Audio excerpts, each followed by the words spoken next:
All right, I'm just going to put this on slideshow. Today we'll be covering environmental emergencies. We will be covering majorly theory that you might find some MCQs in the middle, but this is not going to be focused on just MCQs. But I do believe that if you listen to the theory, you are going to be able to solve all the MCQs. All right. So environmental emergencies are not a very important topic, but you will get some MCQs from this. They have updated a few guidelines that might cross over with your SLA 7s or your SLO 1, so they can overlap. Some of them might overlap with SLO 4 as well. Okay. If you have any questions, if you feel like I'm going a bit too fast, just leave a message, or you can even unmute yourself and let me know that, I should slow down. Okay. All right. So objectives for today are going to be decompression sickness. We'll discuss that in detail, the pathophysiology and what it presents as, hypothermia and frostbite, hyperthermia, CO poisoning, and then industrial chemical incidents. All right, so let's start off with, let me just see. Okay, so let's start off with a scenario. We have a 34-year-old male was brought in your emergency department by the ambulance after having completed a series of deep dives earlier in the day.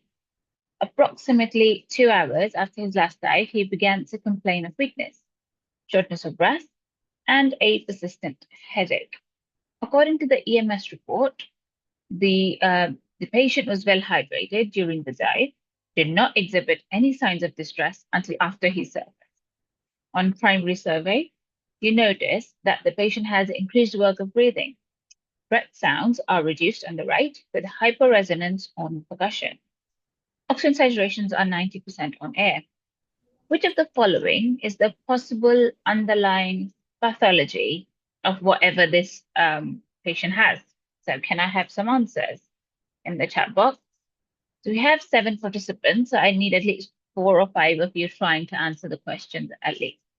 Okay, so is it decompression sickness, an arterial gas embolism, pulmonary barotrauma, immersion pulmonary edema, or aspiration pneumonia?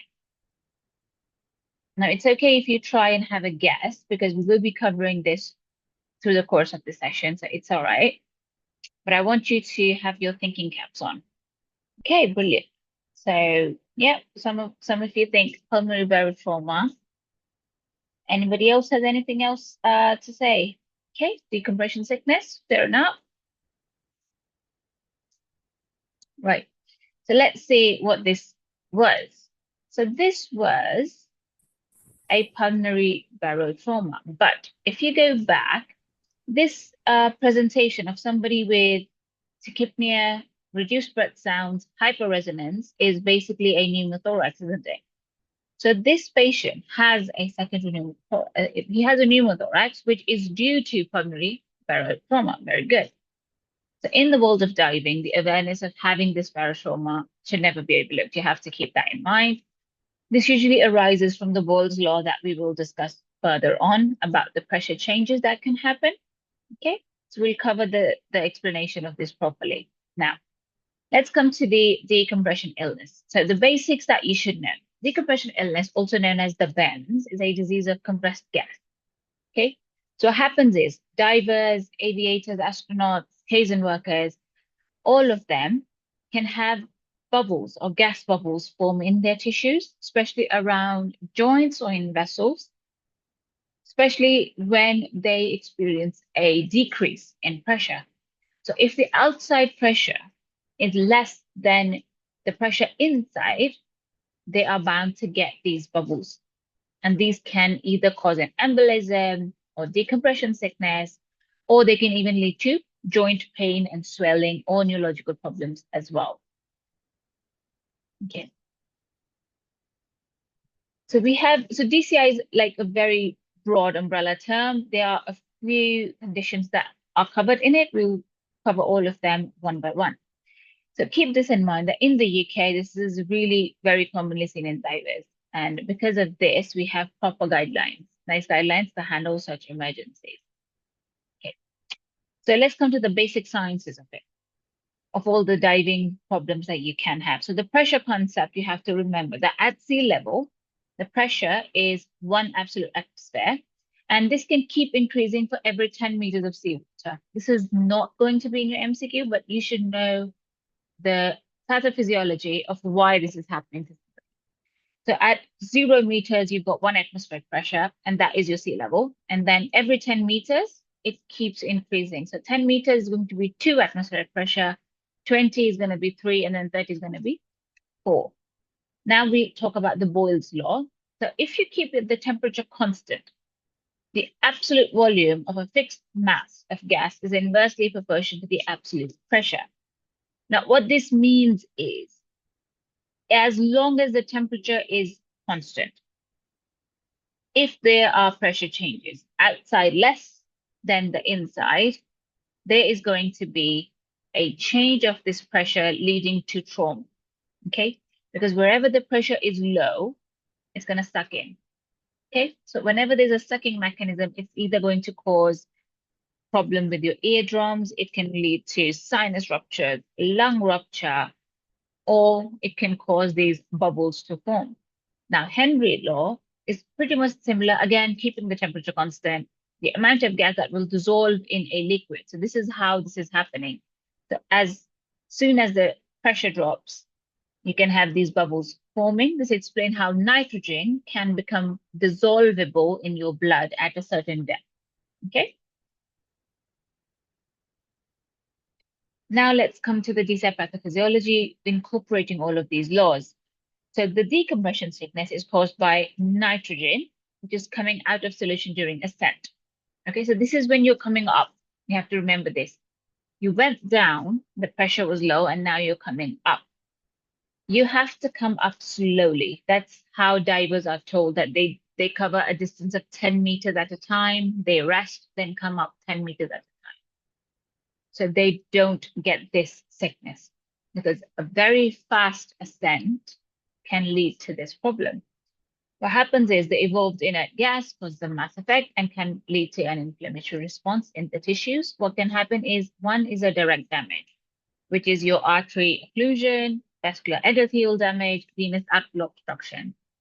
The second, it can cause the inflammatory response, which is basically gas bubbles that activate the clotting cascade, the platelet pathway, the complement pathway, and the leukocytes. Then you've got the arterial gas embolism. This is when the nitrogen bubbles escape into your arterial circulation. This can cause either pulmonary barotrauma, or this can happen through your pulmonary barotrauma. It can also happen with your foraminal patency, your AV malformations, which can lead to shunting. It can also cause or happen through the overwhelming pulmonary filter that is supposed to keep these out. The cerebral arterial gas embolism is one form or the serious form of this that can lead to neurological problems. Cage will also require swift recompression. So if this happens, that's a environmental emergency that needs to be treated promptly, and you do not wait. All right. Now coming on to the clinical presentation of what they can present with. So they can either have pain symptoms, so they can have limb or joint pain. Patient might have toothache. They might have girdle pain that could be from the back or coming around to their abdomen like a circle. They could have neurological symptoms, and these you have to watch out for. So any neurological symptom requires immediate recompression. Tingling, numbness, weakness, behavioral personality changes, poor coordination, loss of bowel or bladder control, hearing or vision change, memory loss, or unconsciousness. Then you've got respiratory symptoms. You've got chest pain, breathing difficulties. Always listen to the chest because they can have pneumothorax, gas in the coronary vessels, or immersion pulmonary edema. And that is your flash pulmonary edema. So keep in mind, they will deteriorate really, really quickly. Then we check skin manifestations. So they can even have rashes at some point. They can have mottled, cutis memorata, and this can proceed to the neurological DCI. So skin manifestation could be an earlier symptom. That means that they are going to go to the worsening of their neurological symptoms as well. 90% of these cases will appear or will happen, all of these symptoms or presentations will happen within 6 hours of a dive. Okay, right. Let's come to the assessment. So things to watch out for in your history is going to be their symptoms and the timing. Always ask about timing, their dive profile. So how far they went down, how long were they at that depth, and did they miss their stops? Like I said, whenever a diver ascends or descends, they go every 10 meters and then they pause. Those pauses are necessary. If they did not pause for some reason, you have to know if they missed their stops. Okay. Multiple dives, surface intervals, you have to ask about those. Circuit type or gases used, so whatever gas mixture they had with them when they dive, so the diving equipment is important. Problems during the dive, so rapid ascent is one of the common problems that you can have. And then response to oxygen. Did they respond well to oxygen? And most of them respond really well to oxygen. Okay. Management priorities. Again, for any emergency, I think by now you all are aware that it's an ABCD approach. No other approach works best. So airway, breathing, circulation, and you make sure all of them are patent and working well. So start off with the airway. Usually the airways are fine. It's the breathing and the circulation part where you might find some deficiency. So always start them on high flow oxygen via non-rebreather mask. Always order a chest X-ray if you find any the issues in the breathing. Fluids, make sure that you offer them oral fluids first and then IV if required. And then always remember that recompression is your definitive treatment. Okay, immersion pulmonary edema. This is very important to know of. They have started giving MCQs on immersion pulmonary edema, and the scenarios might seem a bit similar to an overload if you miss the proper history. Okay, so keep this in mind. This can appear. So immersion increases, sorry, hydrostatic pressure, redistributing the blood to the chest. Okay, and then increasing. This is the same formula that we applied. So the Henry's and the Boyle's law is what's happening here. Increases the cardiac filling pressures and the stroke volume, and this will lead to a raised pulmonary alveolar capillary pressure, which is the same mechanism that you have in heart failure. So when this happens, basically the alveolar spaces are now going to take in fluid. Okay, all the fluid is going to fill up in the alveolar spaces where there's supposed to be air. Risk factors are high left ventricular filling pressure, pulmonary hypertension, and heart failure. Clinical presentation would be cough, dyspnea, pink frothy sputum. Chest X-ray will confirm the diagnosis. Management-wise, pretty much similar to a heart failure patient or a fluid overload pulmonary edema patient, basically. Sit still, upright, keep warm, high flow oxygen, vasodilators, diuretics, mechanical ventilation in severe cases. These patients will not need recompression therapy. Okay. All right, before we go on to drowning, any questions so far about decompression illnesses that we've covered? Happy with these?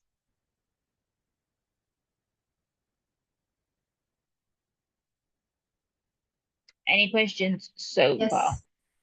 Okay. Right. Let's move on to drowning. So we did cover drowning, I think, in recess special circumstances, but let's just quickly do this again. There can be a few types that we can go over. So drowning is a process of experiencing respiratory impairment from submersion or immersion in a liquid. Okay, sorry. Submersion means airway below your liquid surface, and immersion is when you are just splashed across the face. Okay, there can be a few different terms that you should be aware of. So there's near drowning, wet drowning, dry drowning, but these we used to use in the old days. We don't use them anymore. It's just drowning generally that we just refer to. Pathophysiology. So I've divided them into the effects they have on the whole system. So number one is your respiratory system. Submersion will interrupt respiration. It can cause hypoxia, retaining of carbon dioxide, that's hypocapnia, and it can lead to acidosis. Even if you've aspirated really small amounts of water, it can actually significantly impair the gas exchange. So you have to remember that they will need a lot of oxygen. Cardiovascular, cardiac ischemia or arrhythmias may occur, especially because of hypoxemia, which is combined by the increased myocardial demands. So hypoxic can lead to damage to the heart and because of the overwork that the heart has to do. And also it can cause volume and electrolyte disturbances that can also make the heart unstable. Hypothermia, so that's rapid onset of hypothermia, can be protective. However, this you also have to remember to check the temperature for these patients. It can help in certain cases because the metabolism slows down, it reduces oxygen consumption, and that can help in overall reducing the inflammatory processes. Infection risk. Pneumonia can happen from aspiration, so you have to cover them for atypical bacteria, okay, not the normal CAP organisms. So there used to be a general misconception that there's a difference in the management with like fresh and saltwater drowning. There isn't a major difference. So if it's fresh water, salt water, the effects are the same, the management is the same. There's no difference in how you perceive both kinds of patient. Okay, now let's come to the management part. So initially, again, ATLS guidelines, make sure that the C-spine is secured before you move on to airway, breathing, and circulation. Always lift them horizontally to prevent venous pooling or circulatory collapse.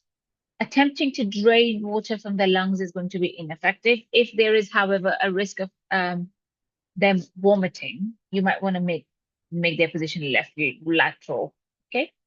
Circulatory system, so cardiac arrest management, again, if they are in arrest, you follow the arrest algorithm that we've already covered.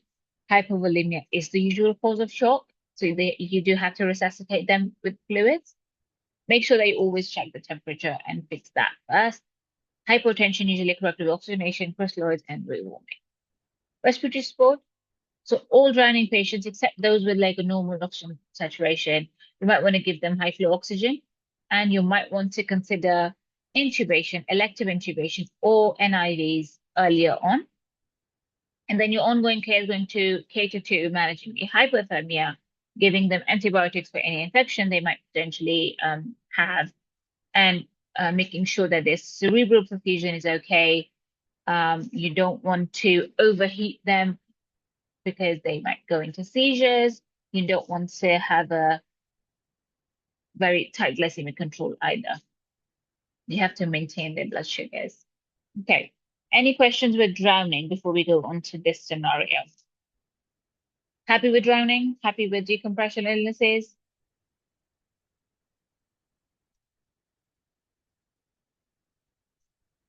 If I'm going too fast, please just let me know and I'll slow down. Okay, brilliant. All right, so let's do a quick scenario. So on a hot summer's day, 28-year-old runner is brought by ambulance to your emergency department following a collapse soon after completing a marathon. She felt unwell during the marathon and struggled to complete it. Paramedics report a high temperature. She has no other features of infection and is pain-free without any injuries.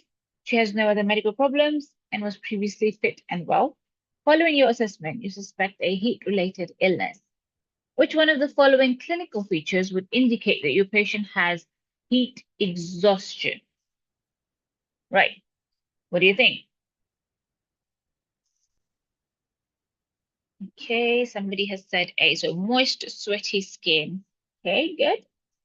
Anyone else?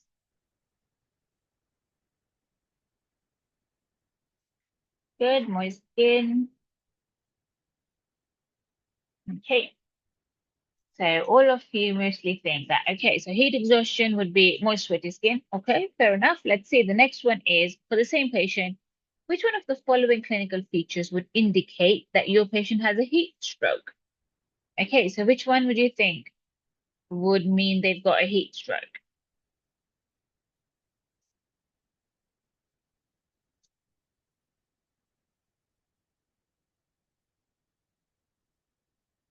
Since UK is going into you know, severe temperatures this time around, I have a feeling they're going to start testing you on hyperthermic conditions or heat-related illnesses a lot more in the exam. Okay, yeah. No guesses for this one? Sorry.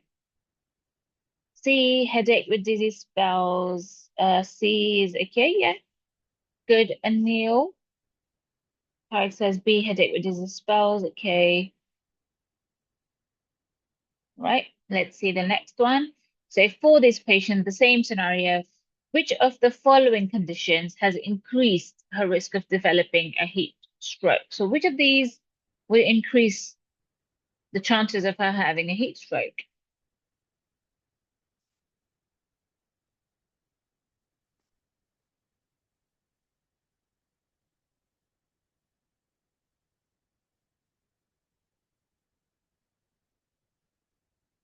B, C. Okay, C,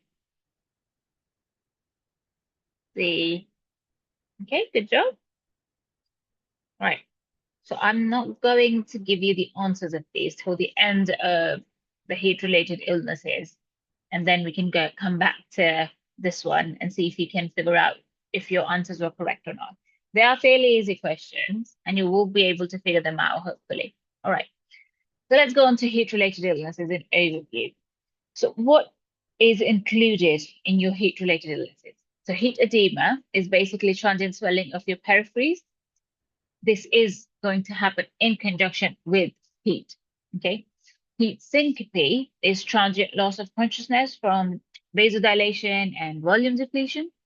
Heat cramps can happen with painful involuntary muscle contractions. Heat exhaustion and heat stroke. Now, these two are important to remember. So, heat exhaustion is basically nausea, vomiting, dizziness, mild altered mental status, and a temperature of less than 40.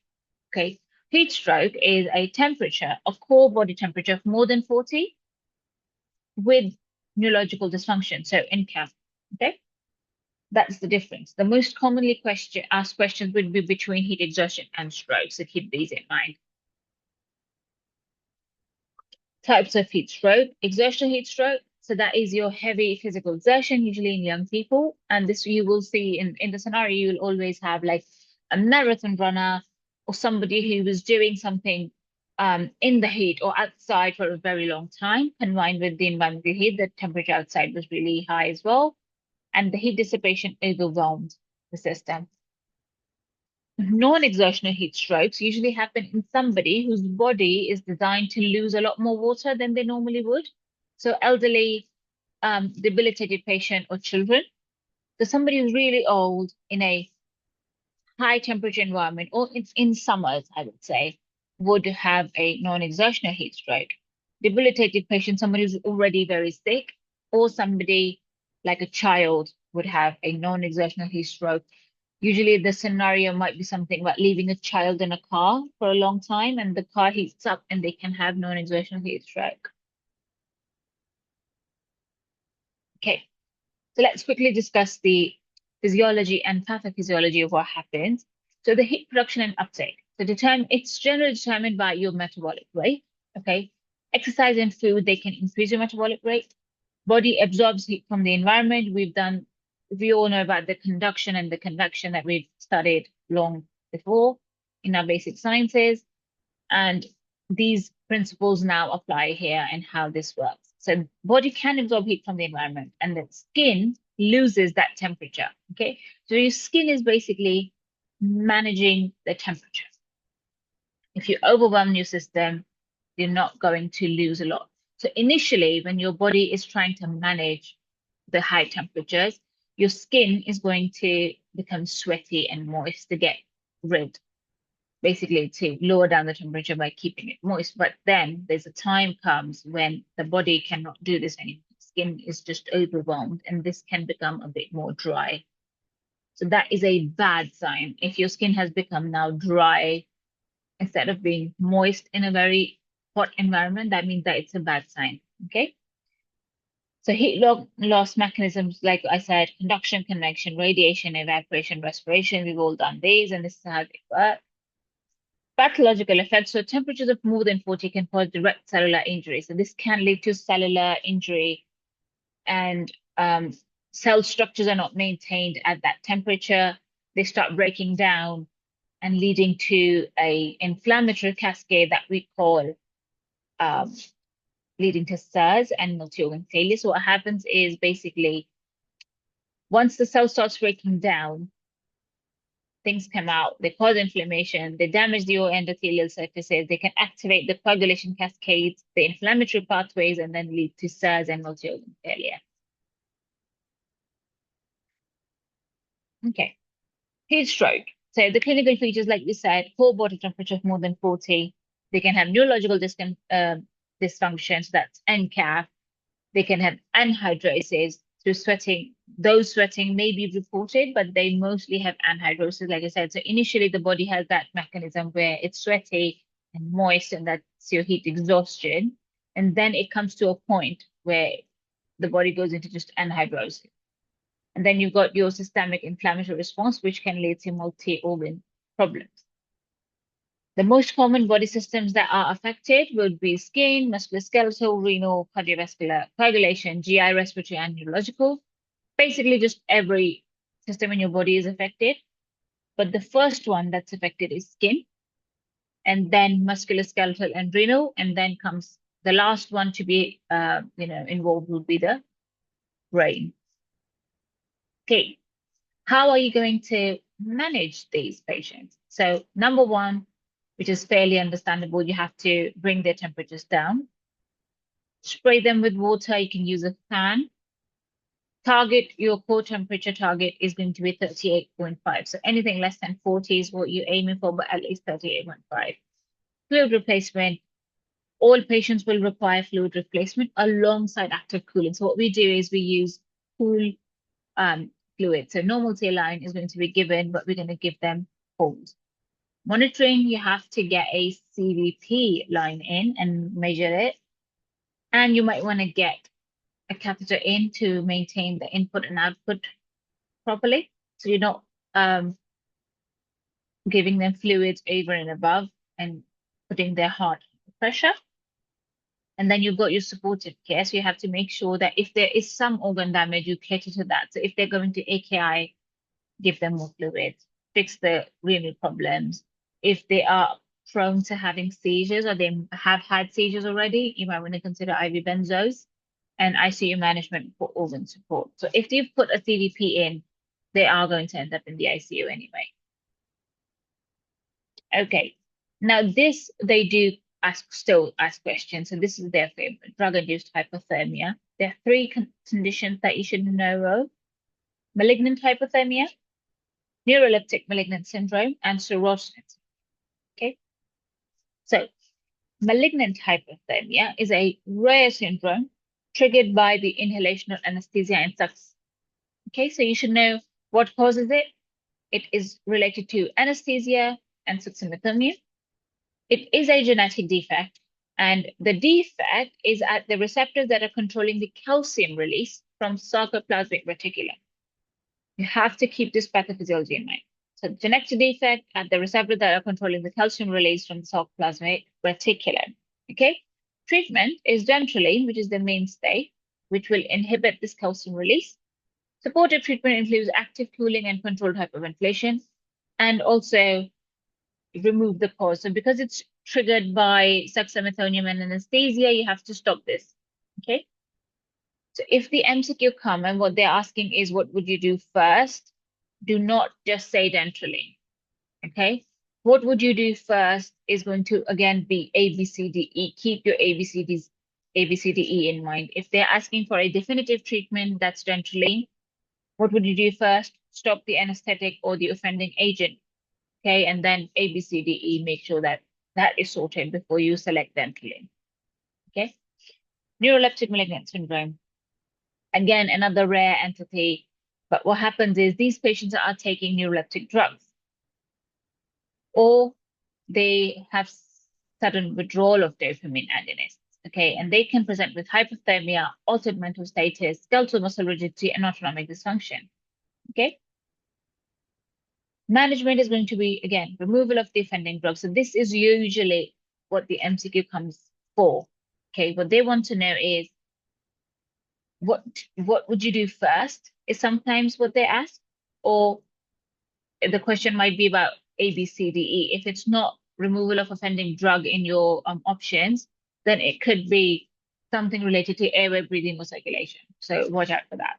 And if they're asking for definitive treatment, then you might want to select dantrolene or bromocriptine if it's neuroleptic malignant syndrome.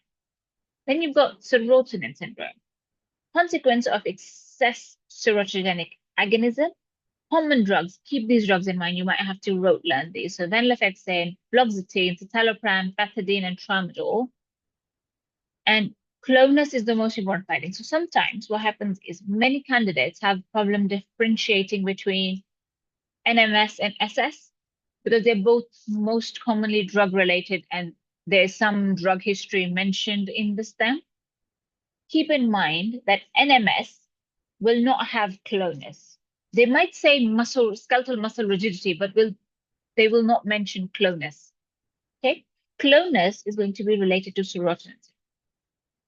So if you find clonus mentioned in the stem somewhere, and there are drugs mentioned like venlafaxine, fluoxetine, citalopram, pethidine, or tramadol, or they say the patient was depressed and the GP just changed his medication, and now he's had clonus, something like that in the stem, you should know that this is going towards your serotonin syndrome. So once you've diagnosed what this is, you have to remember that serotonin syndrome will not respond to dantrolene. Okay, this has a different management plan. So the management plan again is going to be removal of precipitating drugs, supportive care, which is your ABCDE, benzodiazepines for agitation, and a possible 5-HT antagonist like cyproheptadine. Okay, so if it's definitive treatment, it's going to be cyproheptadine. If it's agitation, it's going to be benzodiazepine. And if they've asked for what would you do first, it's either stop the offending agent or ABCDE supportive care, whatever is in your options. Okay, I hope I make this clear. Any questions before we go on to hypothermia? Happy with heat-related illnesses, drug-induced hypothermia, and all the questions that we've discussed about it. And now let's go back to the scenario that we did and just quickly answer them. So, like I said, heat exhaustion, we've already covered it. Many of you got this one right. Moist, sweaty skin is the correct answer. The second one, some of you were a bit confused, but I'm sure now you can answer it. So heat stroke is going to be a core temperature of more than 41. Okay. Headache with dizzy spells is not going to be the answer for this patient, right? And then increased risk is for his stroke is going to be sunny weather. So none of the others apply. It's going to be just sunny weather is going to be the problem. I hope that makes everything clear. All right, happy for me to proceed to hypothermia. So hypothermia, we did do this with resuscitation in special circumstances, but if you still want details, you might want to have to go over the recess part of it, but we will cover most of hypothermia here. All right, so initially, when I was giving the exam, they used to ask us about this core temperature classification. Okay, so mild, moderate, severe, you should know. Mild is 32 to 35, moderate 30 to 32, severe is going to be below 30 or 28 to 20, and then profound is going to be less than 20. However, now they're less likely to ask something this simple. Now they're more towards a clinical scenario and getting you to come up with a proper management plan. Primary hypothermia. So healthy individuals exposed to environmental circumstances like cold weather, and this can be young males and infants. The secondary one is patients who drop their core temperature because of their primary disease. So somebody who's alcoholic, trauma, or MI. Okay, usually affects elderly, homeless, mentally ill, trauma victims, or those with like multiple coma. Okay, so let's come to the pathophysiology and clinical features of hypothermia. So mild hypothermia is about 35, so minimum shivering, impaired judgment, they can have some confusion, tachycardia, tachypnea, increased workload, and then cold diarrhea. Okay, so this is usually countered with basically just layering up. That's all you have to do. They should be okay. 32 is stupor, lethargy, arrest of shivering thermogenesis, atrial arrhythmias, Osborne J waves on the ECG, worsening bradycardia. And this is important because at this temperature, what's happening is the important part that you need to remember, arrest of shivering thermogenesis. So this does not mean that the patient just, what happens is at 35, they were shivering like crazy and then they stop and you think, okay, they're fine. They're not. Their temperature dropped further. So keep that in mind. And then the first thing you want to order for a patient with hypothermia is to get the leads on them and get an ECG because they are prone to arrhythmias.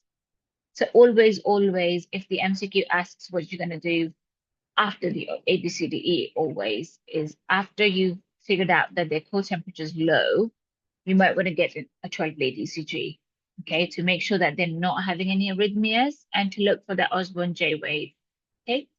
And they could be bradycardic. You have to start the warming and all of that process, but you need to know a few of these things. They do love asking about Osborne J waves, or sometimes they just give you an ECG that has that Osborne J wave, which is here, to keep in mind that there's something they can give you in your MCQs. And then you've got severe hypothermia. So progressive decreased consciousness, pulse respiratory rate, increased susceptibility for VF, pulse oxygen consumption decreased by 50% and loss of reflexes. And now they are going to go into VF. So this is why I'm saying that you always want to have a monitor and a 12-lead ECG on them because they are very prone to arrhythmias. At moderate, they can have atrial arrhythmias, but after like 28, severe hypothermia is going to go into VF. And then profound hypothermia is your lowest resumption of cardiac activity, plus 20% of normal, asystole at approximately 19 degrees. Then you go into asystole. Now, keep in mind that you're not dead until you're warm and dead, okay? So if your temperature is low and you're dead, we have to make your temperature come up to the normal before we can declare you dead, okay? Also, remember, no drugs will work below 30 degrees. So in your ALS algorithms, keep in mind that below 30, no drugs will work. So make sure the core temperature is above 30 before considering drugs. And for shocks, you have to remember that you give 3 shocks straight away for a shockable rhythm, and then you wait for the temperature to come up above 30 before you can consider shocking them again. Okay, assessment. So management-wise, first you have to move severely hypothermic patients very, very carefully because excessive movement or excessive manhandling can lead to VF. You have to measure the core temperature with esophageal or vascular temperature probes. So this is very important. How you're gonna, sorry, excuse me a minute.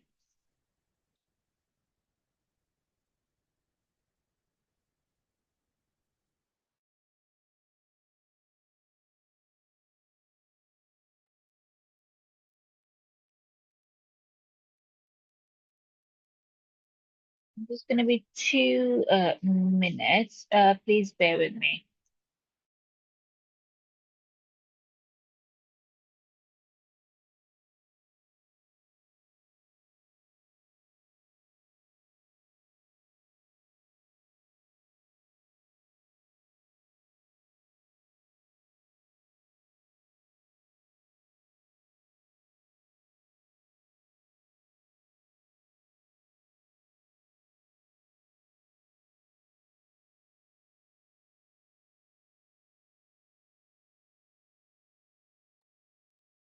All right. Sorry about that. Okay. So where were we? Management of hypothermia. Right. Management wise, number one, make sure that you're moving the patient to a proper location where you can manage them properly at your recess. Do not manipulate a lot. Measure their core temperature. Now, this is important, like I said, because they will ask you how you're going to measure the core temperature. So, esophageal or a vascular probe. Okay. Do not mention rectal temperatures. We don't use them anymore. Check potassium level. So, this is really important. More than 12 makes survival extremely unlikely. Then you do the cardiac arrest management. So, like I said before, there are some ALS modifications, like your defibrillation attempts until 30 degrees. So initially you can give them 3 shocks, but then you have to withhold further shocks. Drugs, no use of giving drugs below 30 degrees. And also, once you do start giving them drugs after the temperature's gone above 30, you want to double the interval. So if initially you were giving them every 4 minutes, now you want to give them at 8 minutes. CPR, you have to continue until 30 to 32 degrees and then renewed. You also want to keep in mind that these arrests go for a very long time. So you might want to consider getting a Lucas or like a mechanical CPR machine that can help because humans are going to get tired easily. Okay. Then you go on to your rewarming strategies. So they will depend on your severity. And like I said, so mild cases, just passive rewarming is good enough, layering up. Active external rewarming for mild to moderate cases, and then active core rewarming is going to be for moderate to severe cases. And then you've got ECMO, which we use for severe cases again. Disposition. So mild hypothermia responding to passive rewarming, you can discharge them. Severe, however, we're going to have to stay in the HDU or the ITU. Moderate hypothermia will depend on how they respond to your treatment and what their comorbids are. So if they're doing well, good enough. If they're not doing well, then you have to keep them in the hospital. Right. Okay. Why is my screen stuck? Let me just reshare my screen. I think the screen is not moving.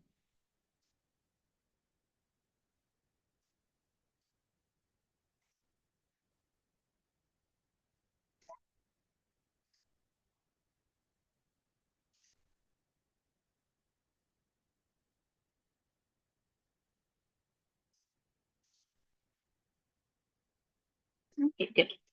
So this is what extracorporeal blood rewarming or ECMO is.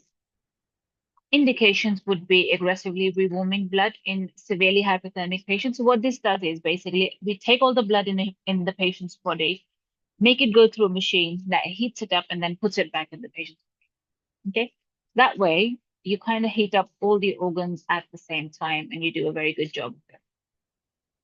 It is considered for patients without perfusion, with no contraindications, severe hypothermia, or those who have like completely frozen extremities. The temperature increases about 1 to 2 degrees every 5 minutes. So this is like really quick method of rewarming a patient. The biggest advantage is speed, and this can also provide oxygen or oxygenated blood despite the absent mechanical cardiac activity.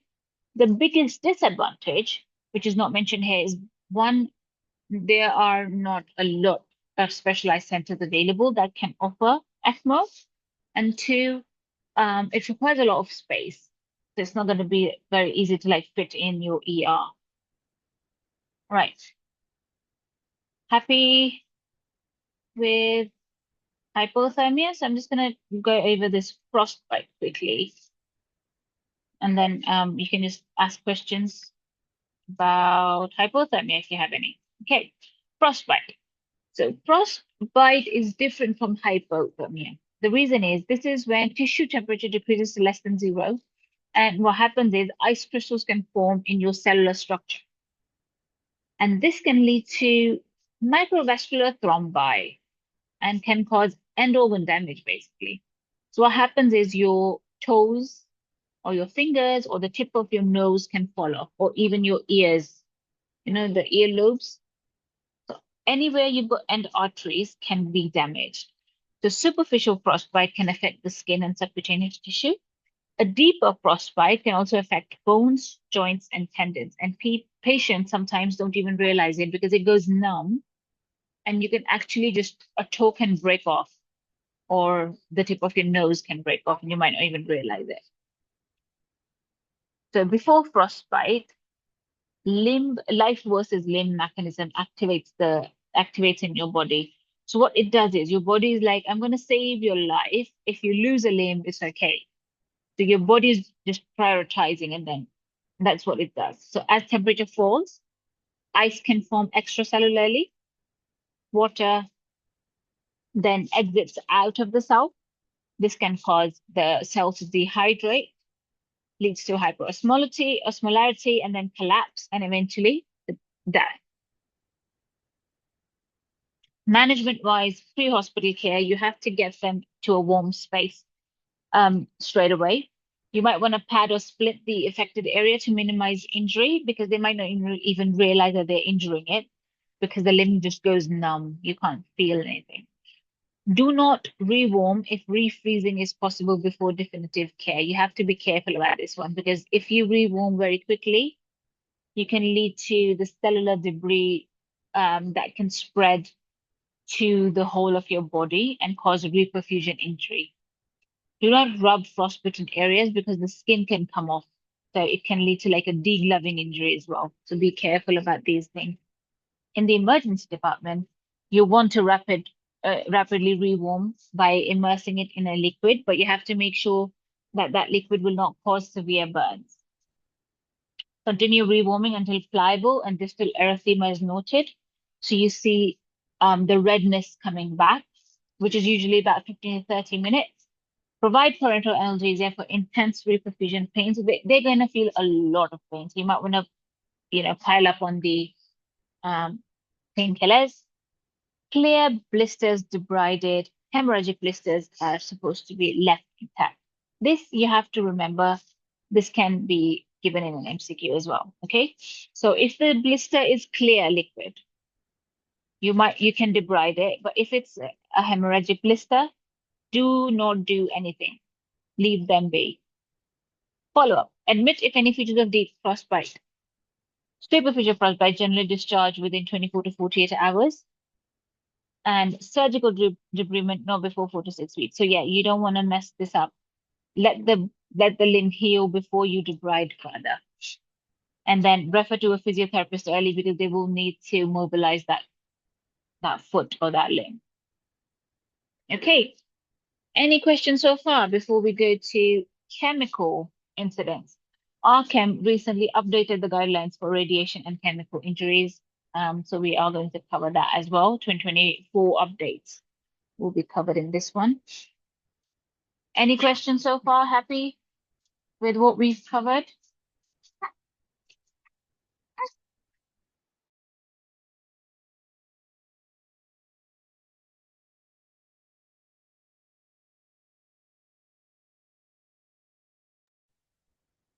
I'm just going to take about 2-3 minutes before we continue. If you have questions, just leave them in the chat box.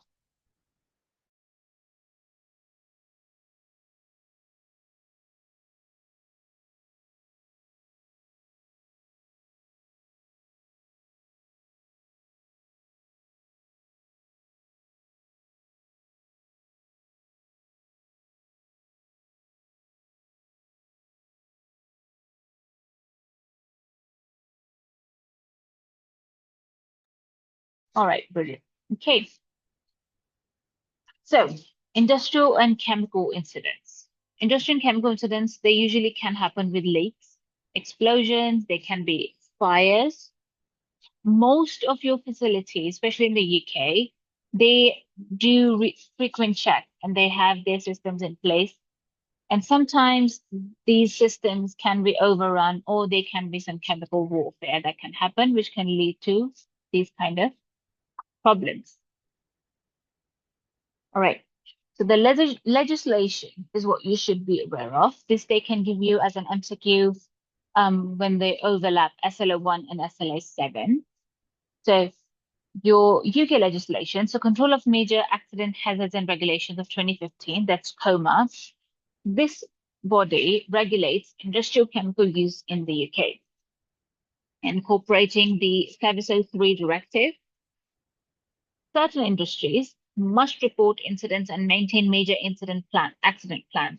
So basically, if there's a leak, if something happens, if something's gone off rails in any of your major industries, they are supposed to report it under this legislation, which is COMA. The European one is the MAB, so that is your European Major Accident Hazards Bureau. And then you've got your Civil Contingencies Act of 2004, which states that transfer decontamination responsibility from fire services to health services, except in mass casualty events. Each acute health trust must maintain an updated major incident plan. So this is one that they can give you in the MCQs, the Civil Contingencies Act of 2004,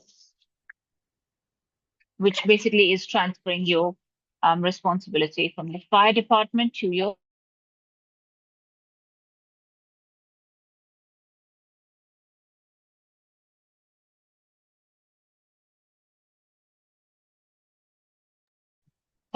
from the fire department to the health services. So this can come in an MCQ with overlapping to SLS7. Okay. Now let's come to the hospital response. What's the hospital going to do?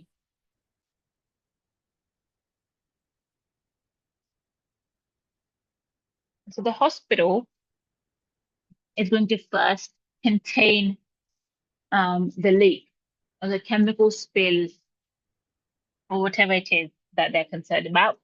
So containment and triage is the first step. Okay.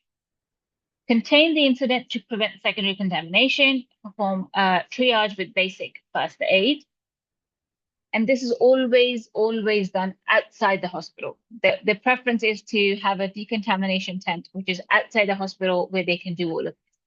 Decontamination and recognition. So this is where we make the patients or all those exposed go under a rapid decontamination where there's water spraying or whatever they need to spray.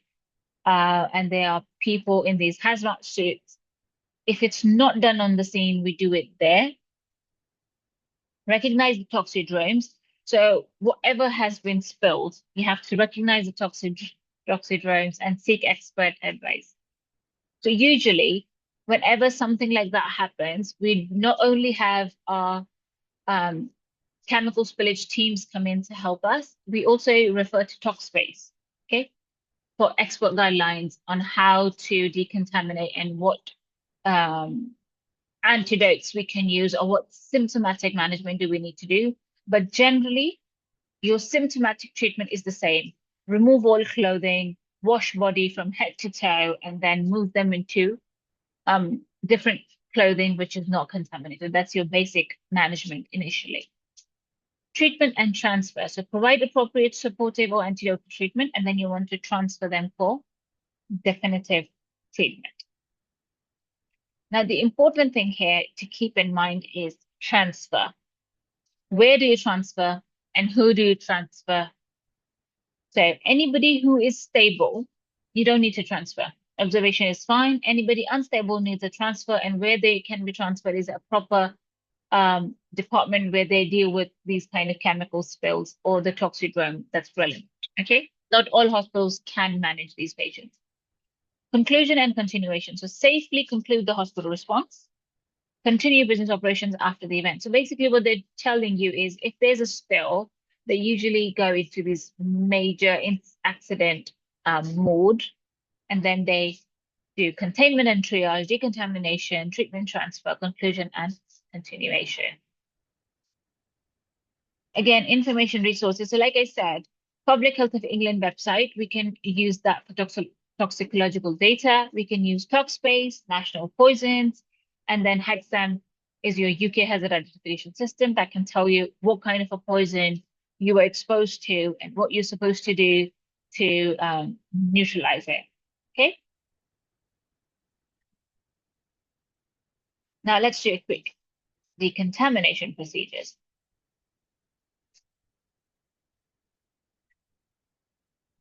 Right, so decontamination procedures, the key concept is separate dirty and clean. So you've got your hot and cold areas, okay?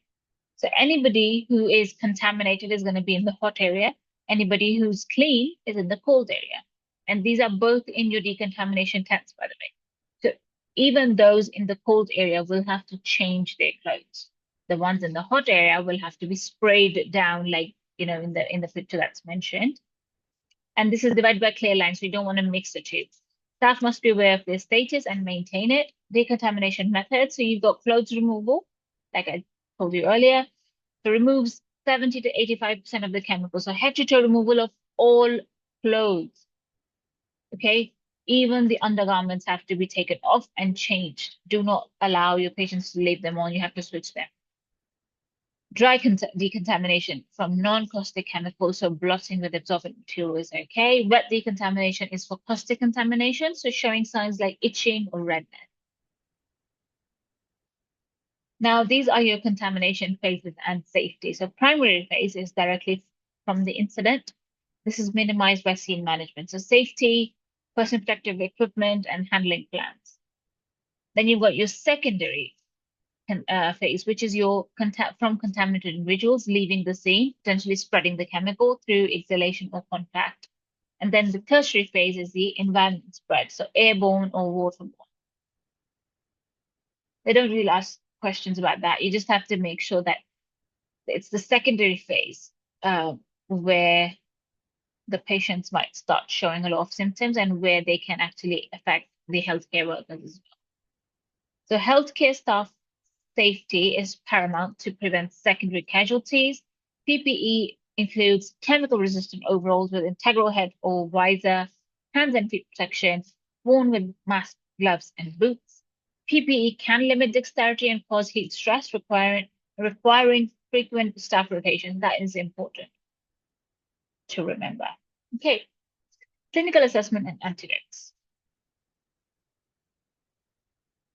Yeah, okay. So you've got your focused history, what or how much exposure, route of exposure, protective measures taken, and treatment given. Then you assess for exposure assessment, so a function of poison concentration and exposure length. So how long were they in there and what concentration of poison were they exposed to? Physiochemical properties and route determine effects. This is not going to be asked in your SBA. So this is going to be asked in your OSCEs. But the thing they will ask you in your SBA is going to be these antidotes. So organophosphate, atropine, and feldoxime. So atropine is for symptom management. Feldoxime is basically your antidote. You have to just remember that feldoxime is time sensitive. Carboxyhemoglobin, you have to give them oxygen. Hydrogen sulfide, you need sodium nitrite. Methemoglobin is methylene blue. Hydrofluoric acid is calcium gluconate. You might want to remember these. They can give these in MCQs. Okay, let's come to radiation exposure. They have updated the guidelines for radiation exposure. Radiation is subdivided into ionizing and non-ionizing, okay? And both affect the human tissues, okay? Most likely encounters include terrorist dirty bombs and industrial accidents, but you can also have radiation poisoning from departments in your hospital. So like radiology department can have radiation exposure. Effects. Immediate effects are burns and radiation sickness. Long-term effects are hematopoietic cancers and solid tumors. And these are what you will be questioned about. Radiation can kill cells by disrupting their neutral atoms, dislodging orbital electrons to form ion pairs. Rapidly dividing cells are more vulnerable. So, because rapidly dividing cells are more vulnerable, that's why we have radiation as a form of treatment for many of our cancers. Factors that can influence effect. So type of radiation, time, absorbed dose proportional to the time, distance shielding, this is not important, they're not going to ask you this. Without medical management, the lethal dose to kill 50% of the population at 60 days is 4.57. That's the unit use. You have to remember this. Sometimes they can ask this in an MCQ. With medical management, 50% survive 5 to 6 severe exposure. Okay, clinical assessment. So history taking will assess your radiation dose received, record type and extent of exposure, onset time, symptom severity, and sites of erythema or local injury using the London bout charts. This is your burn charts that we use for radiation exposure as well. Local examination can involve short-term and long-term. Short-term will be radiation burns, which can be similar to thermal burns. They can have erythema, desquamation, blistering, edema, and pain. Long-term can have vascular insufficiency, ulceration, necrosis, potential infection, entry points. Keep in mind this one, infection. So because you are losing the protective barrier of your skin, they are prone to infection, and radiation can mess up your immune system, so it lowers it. So you are prone to having atypical organisms as your potential source of infection.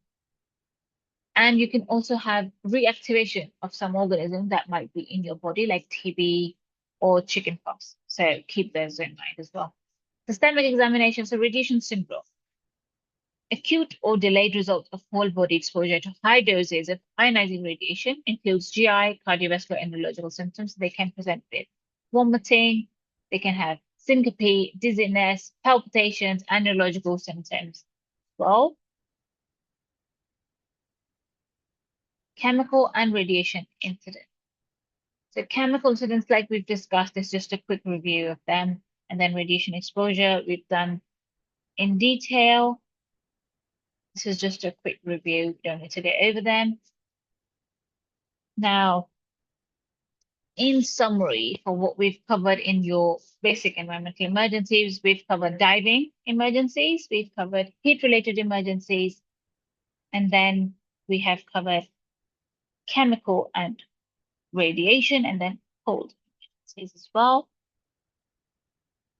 Any questions about all of these before we do a quick scenario and then the last topic for today?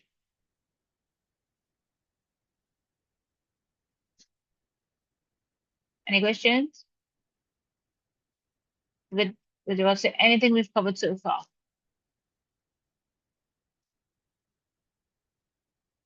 I hope it's not too boring. I am trying to make this interesting, but this topic is a bit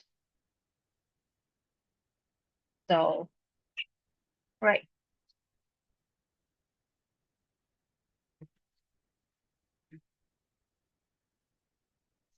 Oh, so people have started answering the MCQ now. Okay, it's fine.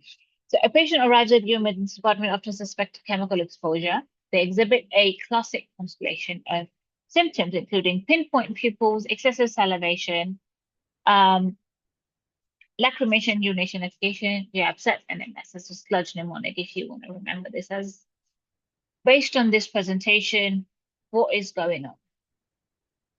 So one of you have answered organophosphate. Okay, good.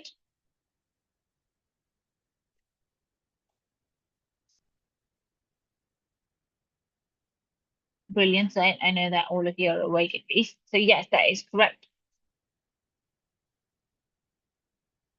So this is the explanation of, uh-oh, what did I do? How did I close? Is my screen visible? I can't find where the screen went.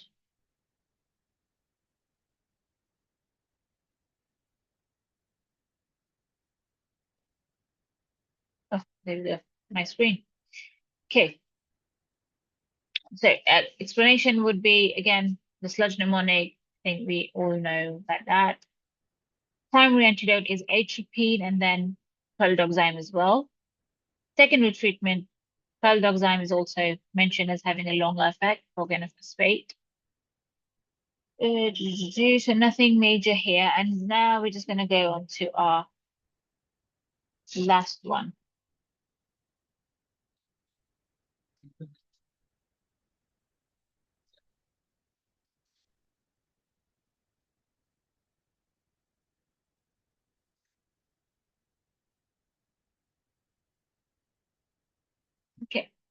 CO poisoning.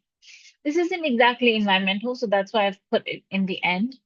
The reason is it's really rare in the in the UK, but there are cases of CO poisoning, and the cases present with really vague flu-like symptoms.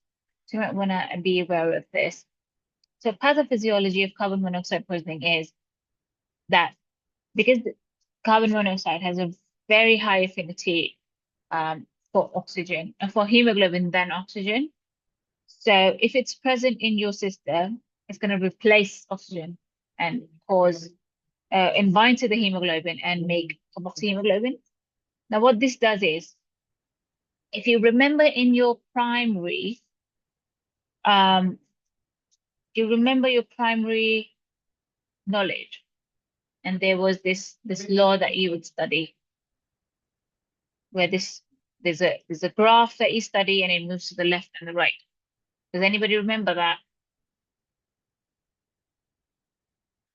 Do you remember what it was called? I know you all have cleared your primary. The knowledge has to be fresh. So you should be able to know about that. Yeah, the carboxy hemoglobin curve. Well, no, the normal respiratory. What do you call it though?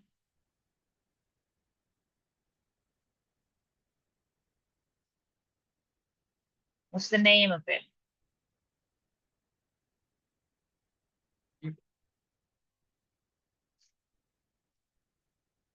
Do you know the Bohr's effect? Remember the Bohr's effect? That's what I was referring to. So yes, there is a carboxyhemoglobin curve, but the Bohr's effect is what I'm referring to, and that is your primary knowledge. But when it comes to intermediate, you have to remember the dissociation as well. Okay, so it's not going to let go of the oxygen very easily, and because it's not going to let go of the oxygen very easily, it's going to lead to hypoxia. The investigation, you check for carboxyhemoglobin levels. We usually check this with your ABG, so you can just do a quick ABG and you will have this hemoglobin carboxy level there. Clinically, it presents as patients may experience sudden collapse or loss of consciousness within minutes. Symptoms may develop gradually over hours or days, and the initial symptoms might be flu-like symptoms, and the whole household is affected, not just one person. So there can be headache, nausea, vomiting, vertigo, alternation in consciousness, and weakness. Okay.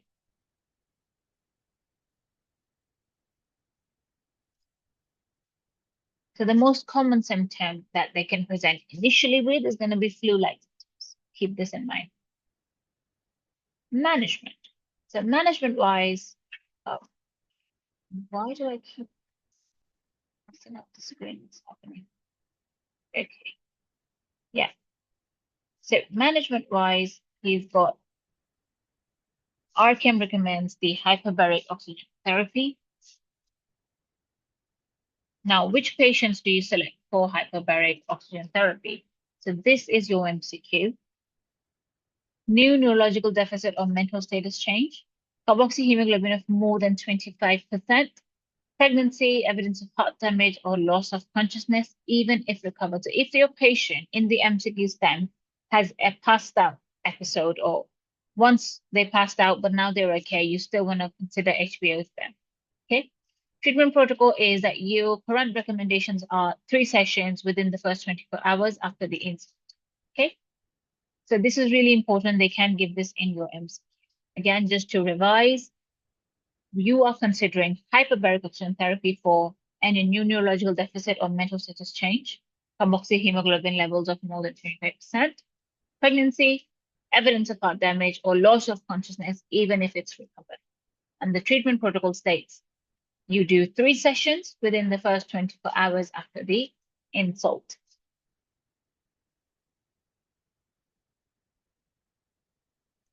Okay. Now,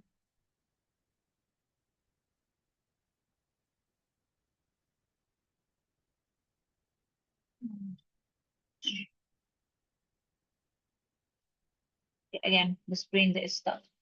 Sorry, my slides just keep getting stuck for some reason.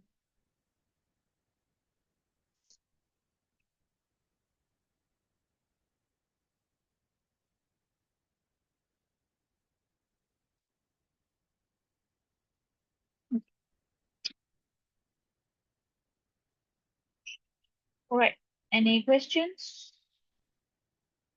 Okay, yeah. So that's the end of my presentation. Thank you very much for listening and bearing with me. Any questions and your feedback is appreciated.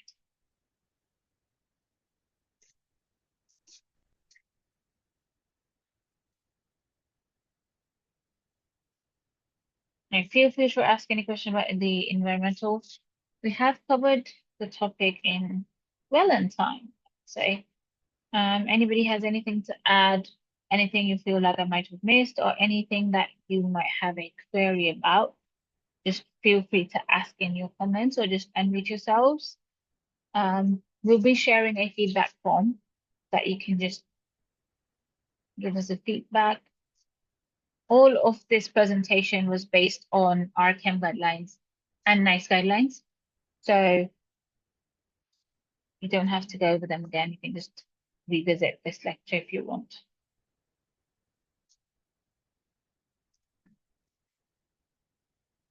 Okay, I'm just going to have a look at your questions. If there aren't any questions, just let me know and we will stop the session.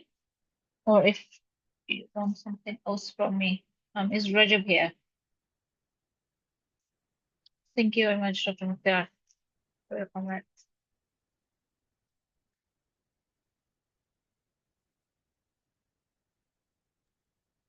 Yes, Dr. Tajwer, there is no question, I guess. Yeah, You let can me wind up. just Thank stop you so much the for this great recording. session. Oh, thank you. Yeah, I'm